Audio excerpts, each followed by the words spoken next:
Hello, everyone, and welcome to Otaku Talk. It's my favorite time of the week. That's right, you guessed it. The release of the new chapter of One Piece. One Piece 1013. Man, I am enjoying every step of this current journey. Not that I didn't like the rest of the Wano arc, but like I've said numerous times before, we are finally culminating to something.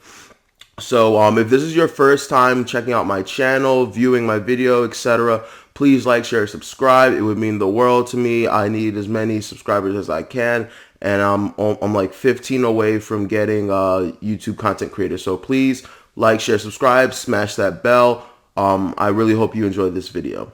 Anyway, this will be my review of chapter 1013 of One Piece. So I hope you enjoy, and without much further ado, let's get into it. 頑張れそう頑張れ諦めないで口笛吹きさ歩き出そうよ Going now. Alright, so I've been taking kind of a break from talking about the cover stories for a while, but I'll talk about this one because I really like this one. It's Sanji looking at a shark that looks pretty much like Zoro. Has three swords, one in its mouth, and has the sash around its waist. So I thought that was pretty funny. You have and then you have Zoro sleeping in the corner. I think this was a fitting time for such a cover panel. I usually don't do art requests. I like to stick to cover stories because, you know, they actually give, they actually expound on what's happening in the current story in the world of One Piece. But every so often, you know, they're cute. Maybe I'll in the rest of the videos, I'll just talk about them to talk about them. But really enjoyable cover pen. I really liked it. Now let's get into the meat of this chapter. First of all, we return to the aftermath of last chapter where Nami struck Ulti with her climb attack, and I'll very surprised. Like I honestly need to stop being surprised at this because it happens all the time. But Nami can deal out damage. The issue with Nami, there's two issues with Nami. It's whether the attack lands or whether she can survive an attack. Those are her two biggest flaws. But as far as dealing damage, girl is a glass cannon, bro, because Ulti is clearly knocked out. Now, albeit it's momentarily, but you see from the animation style how Oda likes to do, you know, knocked out people, eyes completely like, you know, whited or blacked out, laid out. So she was knocked out. Oda likes to use that as a kind of power gauge where if an attack is strong enough to knock someone out, you can kind of assume it's a very powerful attack. But then again, you know, Ulti shows the regenerative ability of dinosaur Zoans once again, and she's able to recover rather quickly, as like right after the panel we see her with blackout eyes. She's back up and at 'em, ready to get her revenge on Nami. Nami decides not to miss a beat and launch another attack with her climb attack, uses Tornado, which honestly looks freaking powerful as hell. You even seen the background that there's numerous people that are getting hit by this attack. However, previously in a small panel before it, you see Ulti use her observation haki, see it coming, decide to dodge it. So yeah, as I was saying, the two things we really know about Ulti is that she is insanely fast. They've showcased that numerous times. Also, on top of that, she has a really hard head. So combine that with observation haki and armament haki, she's a real threat. Something I wanted to like mention I thought was really important was the fact that Ulti says, that's quite some resolve you got there. And in the One Piece universe, I've noticed resolve is kind of akin to haki. Like whenever they're talking about haki at times, and Oda doesn't want you to know they're talking about haki or reveal that, you know, someone might get haki, they'll say that so and so has great resolve, determination, gut, grit, willpower, etc., etc. They'll use all these kind of synonymous words to kind of beat around the bush that, hey, we're teasing at this person's affinity for haki. And we do know that like Usopp, for example, has observation haki, but we haven't really seen it in combat. Yeah, we saw it the one time he used it to, I believe, see the people behind the wall before he shot. But I'm talking about like in the midst of heated combat, people like rather close to him. Same with Nami. Like despite the fact that, like I said earlier, she is a glass cannon, she does hit. I do think that there will come limitations. And at the end of the day, different members of the Straw Hat crew are supposed to cover each other's limitations. But, you can't, you have to be able to hold your own. I've said this in several reviews, but if you're a member of the Straw Hat Pirates, if you're out here, traveling with the person that wants to become the most powerful in the seas and blah, blah, blah, blah, you yourself have to be able to hang. You have to be able to survive the encounters they come through, because at the end of the day, Sanji, Zoro, and Luffy can't always protect you because they're going to have to go where they're needed and deal with the head honcho. But as we've seen with every Yonko, his underlings are powerful and they need to be at least able to handle them. So that was something I found really interesting. By the way, I was terrified when Ulti sprints over after dodging the tornado, grabs Nami's arm, and reels back ready to do a headbutt, because I'm like, you're not going to survive that. Had it been Usopp, it would have been a bit of a funny moment, because that dude has durability for days. Loki secretly the durability goat.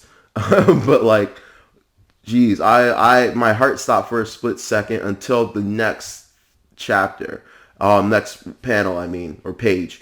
And that was Big Mom launching another tremendous attack. Yo, Big Mom keeps us on her feet. You guys have probably heard in other videos or just seen people in the community talk, but Big Mom has always kind of annoyed me because she's always been a Yonko, correct? But then there are moments where she gets punked, and then there's moments where she establishes phenomenal feats. And she is just once again showcasing another amazing ability of hers, and that ability is the Mazer Cannon, which, thanks to the translators of the chapter that I read, apparently that's a weapon used to fight or kill Godzilla, which is very fitting because they're fighting against a bunch of dinosaurs. So basically what happens is Hera, Zeus, and Prometheus fuse together to form like a super weapon and fire this what appears to be a laser beam. So like, Jesus, this is like another time another character is able to fire off a laser beam.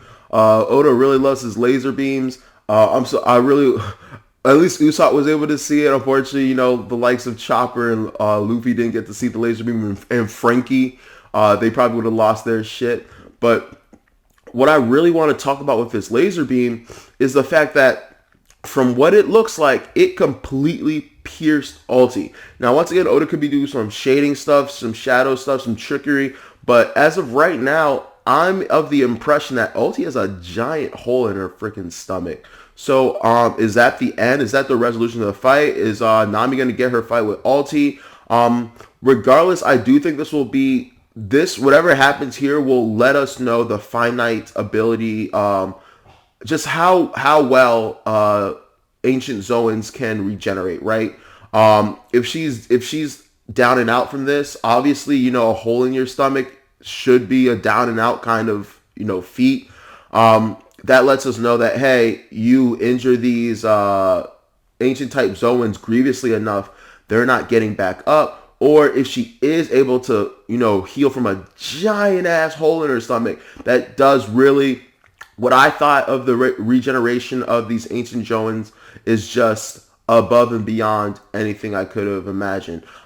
Maybe that's like, it gives us clues as to why Marco is so regenerative, because I do honestly believe that 90% of it is his Phoenix fruit, but maybe he's just also naturally regenerative from being an ancient Zoan himself. Maybe the reptilian Zoans are more resilient themselves. So that was just something really interesting. Also, with the Mazer Cannon, it really looks like something from like Power Rangers to me, where they combine their weapons and do their final move. So that was really interesting. So next up, we see my boy Zeus. He shows up, and he might be acting ignorant to the fact, but I think he's well aware of the situation, what's going on. He has to know that he's been constantly failing Big Mom. He has to know that, oh snap, another homie, I've definitely been replaced.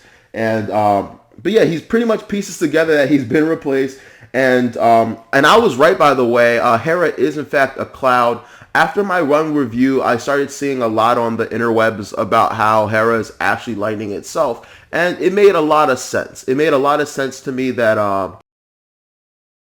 oh, you know what? You're right. Oda might not want to do the same thing and make like an exact cloud. In my head, I was like, oh, she wants to make an exact replica of Zeus, just more, efficient, more reliable. And I thought like a female cloud, because females mature faster than men, was the goal there. Also, on top of that, Zeus has that hat, right? And something I wanted to mention before was I was trying to discover like exactly any clues into Big Mom's personality and powers through her homies, and I was trying to break down like Zeus is her gluttonous, childish part of her soul, right? But then I couldn't put a handle on what Prometheus and Napoleon is. Like Prometheus just always seems, he's a ball of fire, so hot and ready, always willing to fight and whatnot, but he does care about the people of Totland when Big Mom goes on her rampages. The only person that doesn't try to stop her is Zeus, because I think he understands as a fellow glutton that when she gets like that, she can't help herself. I think that's part of Zeus's problem. Like when Nami was offering him the like thunderbolt balls and all that stuff, he just couldn't help himself. He is that part of her personality. And then I'm still sketched out by the fact that when Big Mom lost her memory the first time around, Napoleon didn't see anything. Now I feel like Oda is trying to red herring us by the fact that when she did regain her memories and he did finally speak, he said something along the lines of, "Oh, it was because I was shy." But once again, we know Oda, and we know Oda to troll us, and we know Oda to hide things. So I'm not quite buying it quite yet. Anyway, right after Zeus sees that, like I said, he instantly knows what's happening, and so he sees Nami and tries to finesse going back to her, getting back in her good graces. But as expected, Nami's like, fuck that, you betrayed me, you literally tried to kill me, screw that. So Zeus is like, and it's kind of funny, it's kind of reminiscent of last chapter where Nami is trying to get Big Mom on her side and then switches off to ulti.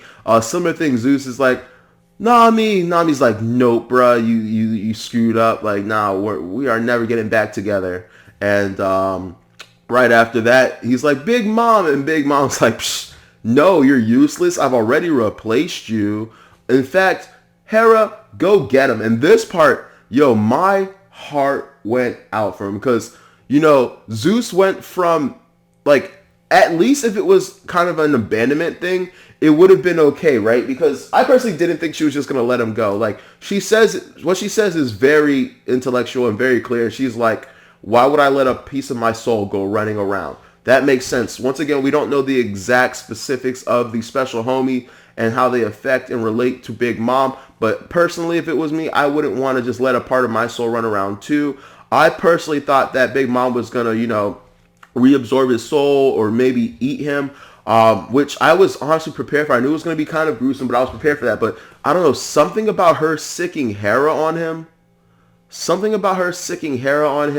and Hera essentially cannibalizing him really did something to me, man. I was not really expecting to, feel bad for Zeus, like, but I get it. And the worst part of it all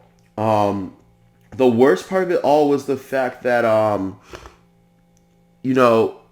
Zeus decides to, to nut up. So I'm going to get into that. Hold on. Let me look at my notes here. All right. But yeah, basically what I was saying was I had imagined Big Mom doing something like this, but this was honestly way sadder, especially what happens next, because Zeus gives this amazing last speech to Nami, and we've seen it in the series numerous times, where basically he steals his resolve and he's like, you know what?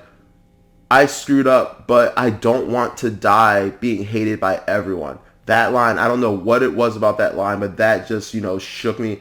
That rocked me. And I get that kind of feeling because, at the end of the day, a lot of people are like, well, he betrayed Zeus, but like he betrayed his like master. He betrayed his leader. And also he has Big Mom's soul. At the end of the day, he's supposed to be loyal to her.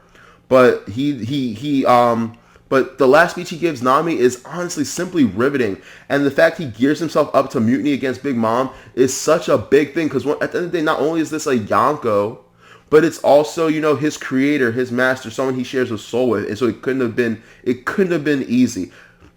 And it wasn't even like at the expense of Nami feeding him more, and he made that decision. He made this decision without even have being fed, right? And so what just makes this part so disgustingly saddening and pathetic is the fact that after hyping himself so hard and like, building himself up and like charging in, Big Mom just without missing a beat, without flinching, just takes care of him like he's a insignificant being, like he's a ant beneath her feet.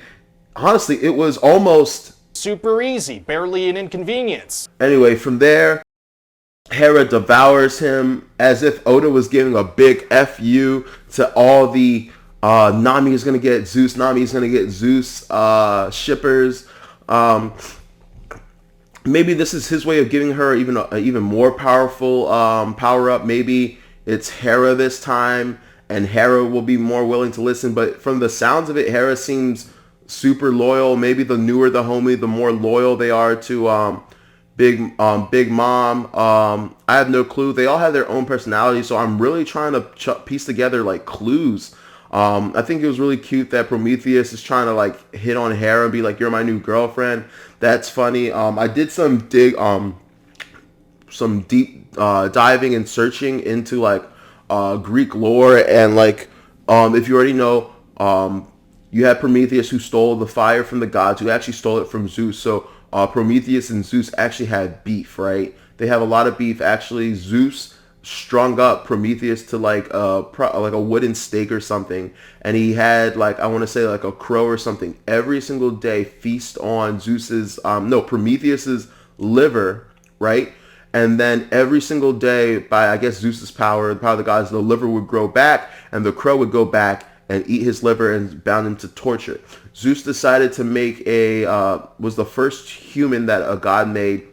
That was Pandora, the original Prometheus, in One Piece, not in Greek lore, and tried to get him to marry Pandora and kind of use it as a saving grace. It's actually what led up to him being tied to the stake, because if he wifed up Pandora, he would have been tied to the stake, but then other misfortune would have befallen him. So I'm trying to figure out also if the names are important. Hera really didn't have anything to do with lightning. All she was the sister wife of Zeus. So I don't know. I'm really hoping that certain things come into play and pan out. So yeah, back to what I was saying about like Hera devouring Zeus. In all seriousness, I really do hope that Nami and Zeus does happen. I refuse to believe. I do this a lot, and I've been right a lot, especially with Orochi and was it Kanjuro, that they're not dead. Certain deaths just don't make sense.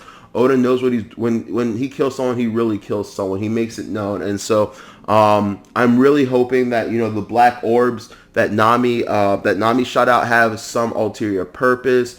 Maybe Zeus is able to eat them while inside her. Maybe they're actually like anti-weather black balls that like will weaken Hera.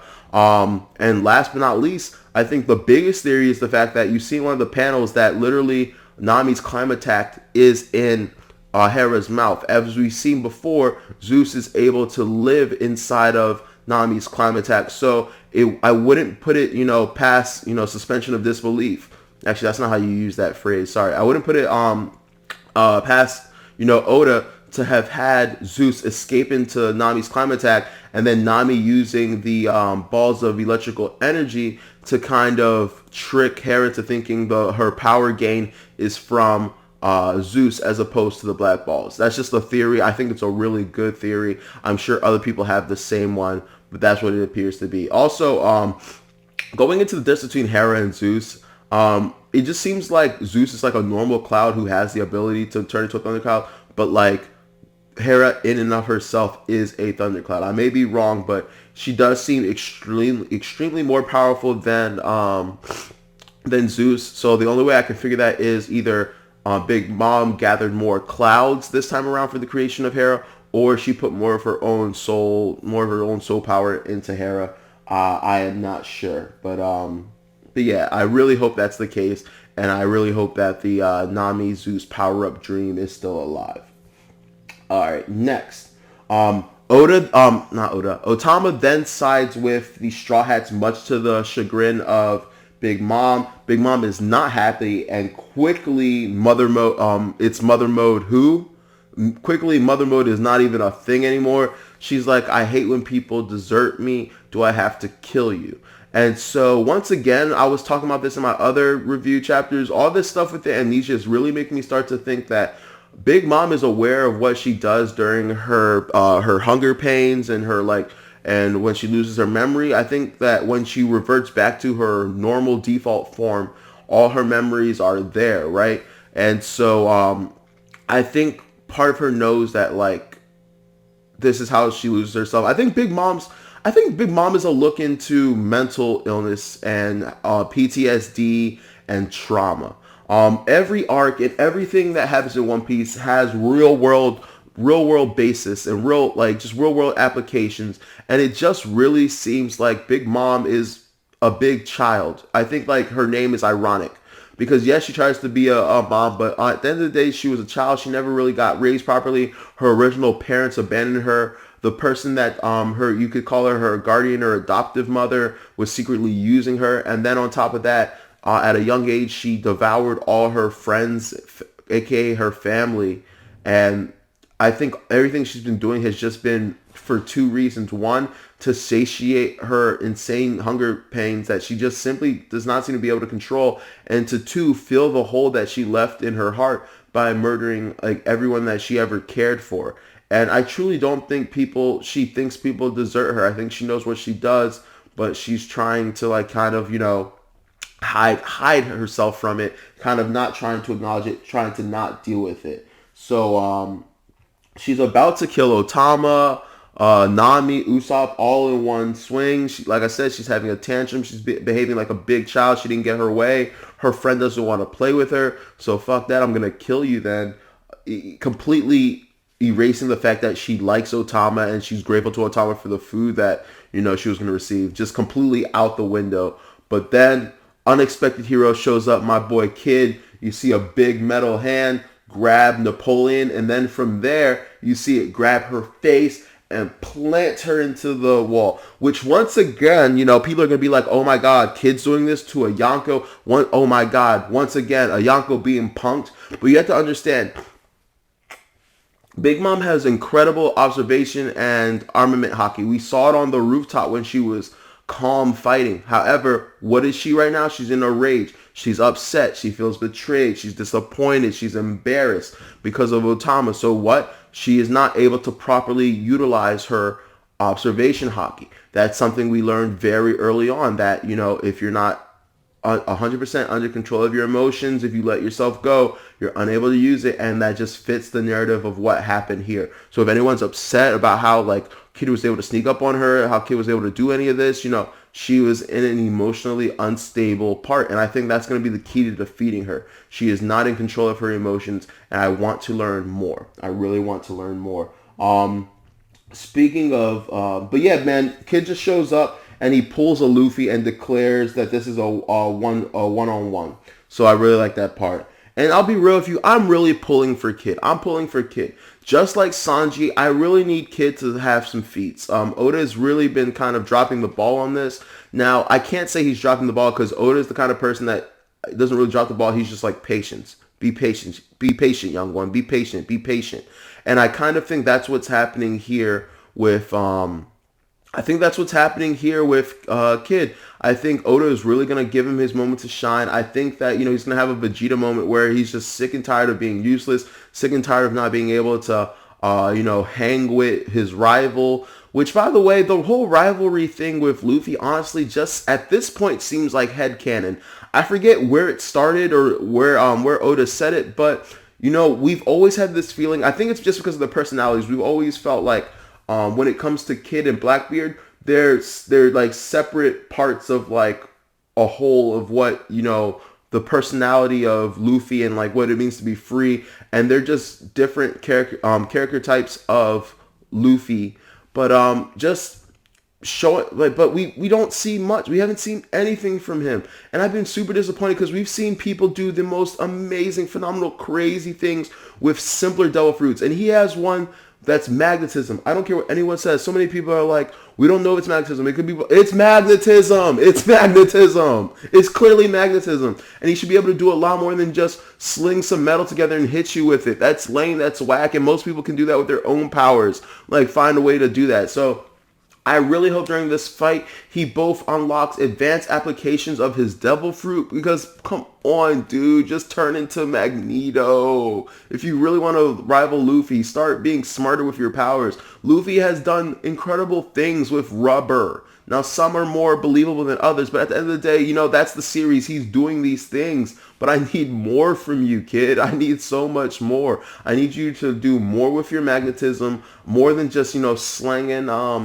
just hitting. I need better mechs. Make something like, you know, the Iron Frankie, at least, that like has laser beams, possibly. Like, utilize your electromagnetism to make a mech, and then that fires, you know, bursts of like lasers and electricity and stuff like that. Or just, you know, start using actual electromagnetism against Big Mom. On top of that, maybe it's time for you to unlock that Conqueror's Haki. Like, we all know that only a few amount of people have it. And so for him to have it and not utilize it would be as disappointing as like Ace, for example. So I really, really, really need him to step up and do this. Anyway, we're coming to the end of the review, and this was the absolute worst part of the chapter. Sorry, guys. It looks like this is where our journey ends. It looks like Luffy is dead. We see him. Kaido seems to be dropping him off of Onigashima. And, you know, similar to what we saw a couple chapters before with Big Mom. And at this rate, he's going to fall into the ocean.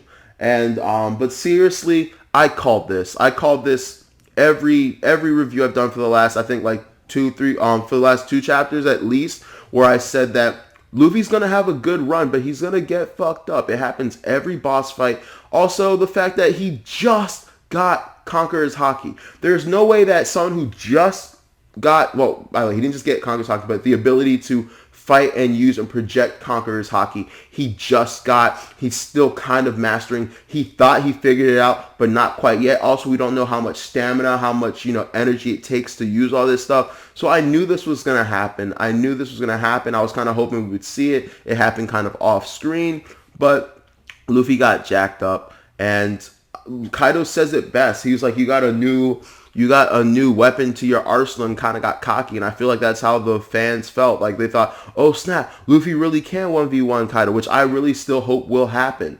But it just makes sense, and it just sets up another great comeback. Maybe Luffy's gonna learn something else. Honestly, like I said before, Luffy was in his base form this entire time. So hopefully maybe he'll go Gear 4 and go in a Gear 4 variant that utilizes Conqueror's Haki. I'm really hoping that we don't get Gear 5 yet. I'm really hoping we don't get Awakening yet. If we do, I'll be happy with it. I'll be cool. But I'm really hoping that, if anything, it's a Gear 4 variant. If worst case scenario, I would like it to be a Gear 4 variant, and then maybe the last final hit is like Gear 5, and, you know, maybe Gear 5 might have its own limitations or weaknesses or something like that. But yeah, that's what I'm hoping will happen. In terms of how is he going to survive this fall, there are many options. We just saw all the scabbards have separated to go help out the war.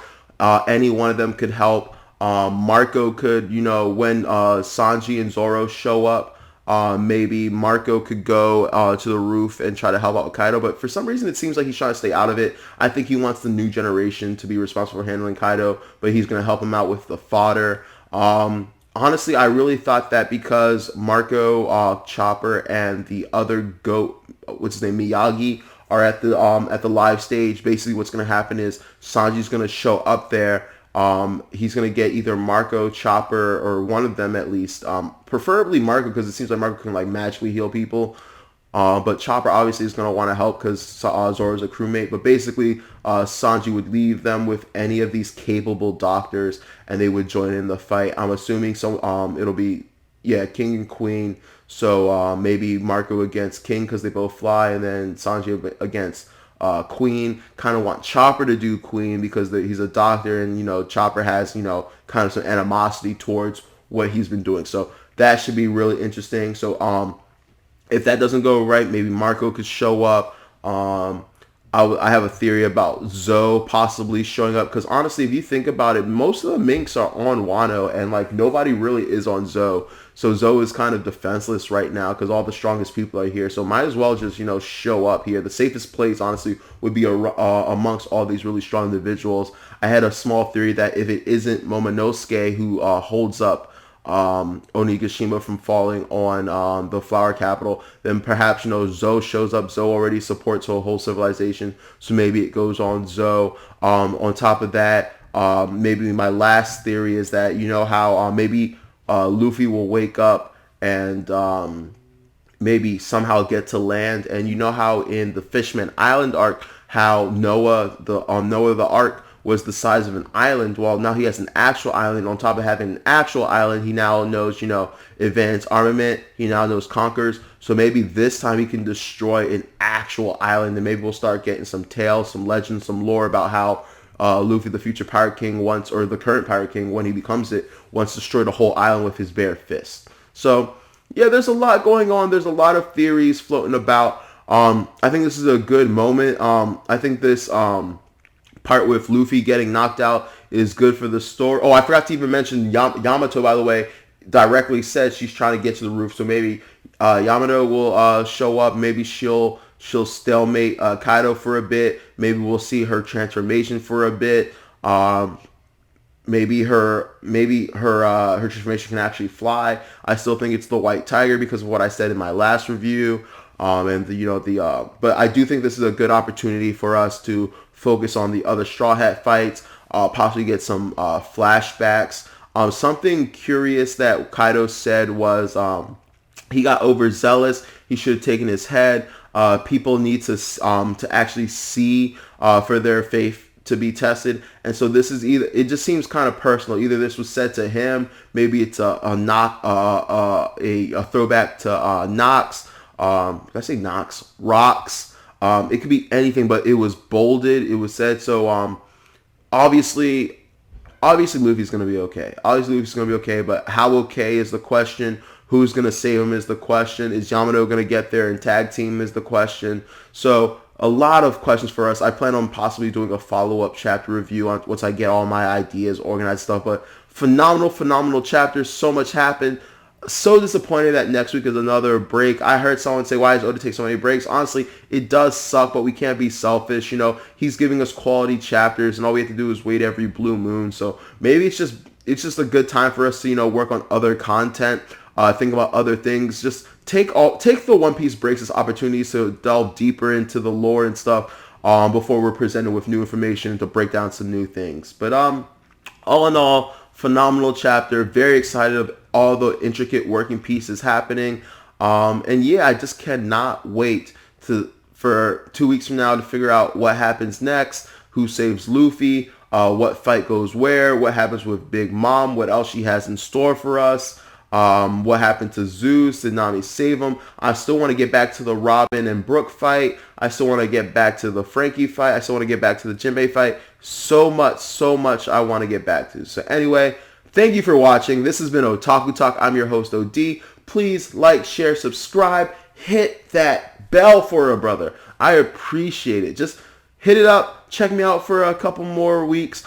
Let me know if you like me and my videos. Just really help me out. This is something that means important to me, and I would love it. Anyway, I'm going to leave it here for today. Please leave in the comments your thoughts on this chapter, whether it be this specific chapter, your thoughts on the long run of One Piece, just everything happening, everything going on. Please let me know. I'm incredibly interested. And yeah, have a great day. Take care.